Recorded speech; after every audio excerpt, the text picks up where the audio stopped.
اللہ صلی اللہ علیہ وآلہ وسلم نے فرمایا، خیرکم من تعلم القرآن وعلمہ۔ حضور نے فرمایا تم میں سب سے زیادہ بہترین وہ ہے جو قرآن سیکھے اور قرآن سکھائے۔ آقا علیہ السلام نے یہ نہیں فرمایا جس کے پاس دولت زیادہ ہے وہ سب سے زیادہ بہتر ہے، یا حضور نے یہ نہیں فرمایا وزیر بہتر ہے، آقا نے یہ نہیں فرمایا کہ ملک کا حاکم بہتر ہے۔ غریب بھی اگر قرآن سیکھے اور سکھائے، حضور نے فرمایا وہ سب سے زیادہ بہتر ہے، ان سب سے بڑھ کر ہے، کیونکہ قرآن کی عظمت، قرآن کی شان، قرآن کا بڑا مقام ہے۔ آقا علیہ السلام نے فرمایا جو شخص قرآن کو پڑھتا ہے اور اس کے اوپر عمل کرتا ہے، اصل چیز ہے قرآن کو پڑھنے کے بعد اس کے اوپر عمل کرنا۔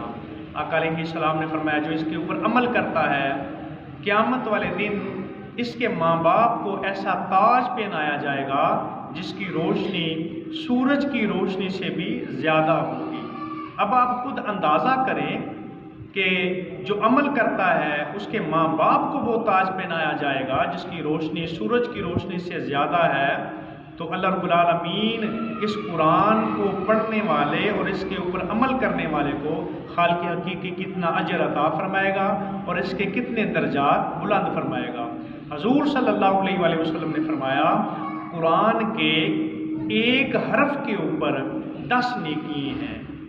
الف لام میم، الف الگ حرف ہے، لام الگ حرف ہے، میم الگ حرف ہے، تو خالی یہ پڑھنے سے انسان کے پاس 30 نیکیاں اللہ رب العالمین اس کے نامہ اعمال میں داخل فرماتا ہے۔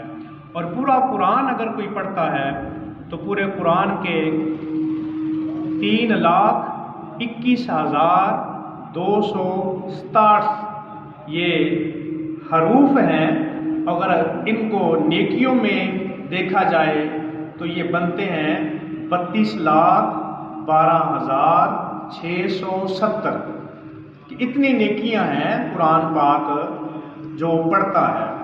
تو اس لیے یہ نہیں ہے کہ رمضان کے مہینے میں قرآن پاک کھولیں بلکہ سارا سال قرآن پاک پڑھتے رہیں۔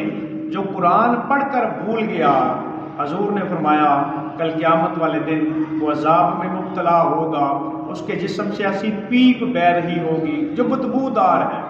یہ تو وہ تھا جو پڑھ کر بھول گیا۔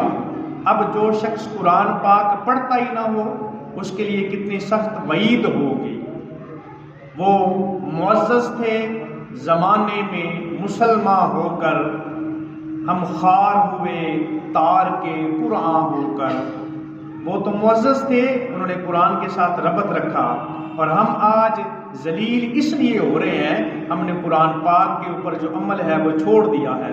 حضور نے فرمایا سورہ یاسین قرآن کا دل ہے، اور کوئی بھی شخص اگر اللہ کی خوشنودی کے لیے سورہ یاسین کی تلاوت کرتا ہے، آقا علیہ السلام نے فرمایا اس کے گناہ معاف کر دیے جاتے ہیں۔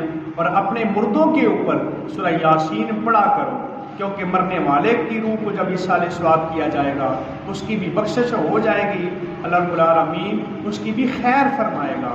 اس لیے قرآن کے مضمون کو پڑھو، سمجھو، اس کے اوپر عمل کرو، ہر روز اس کی تلاوت کی جائے۔ روز کا ایک پارہ پڑھ سکتے ہو پارہ پڑھو، پارہ نہیں پڑھ سکتے نصف پارہ پڑھ لو، نصف پارہ بھی نہیں پڑھ سکتے تو ربع پڑھ لو، ربع نہیں پڑھ سکتے جتنا آسانی کے ساتھ پڑھ سکتے ہو 1 رکوع 2 رکوع اس کی تلاوت کرو۔ اللہ رب العالمین قرآن کی برکت کی وجہ سے تمہارے گھروں میں برکت نازل کرے گا اور تمہاری عمروں میں برکت آ جائے گی۔ اس لیے قرآن کو لازم پکڑ لو اور اس کے اوپر عمل کرو۔ خالق حقیقی عمل کی توفیق عطا فرمائے۔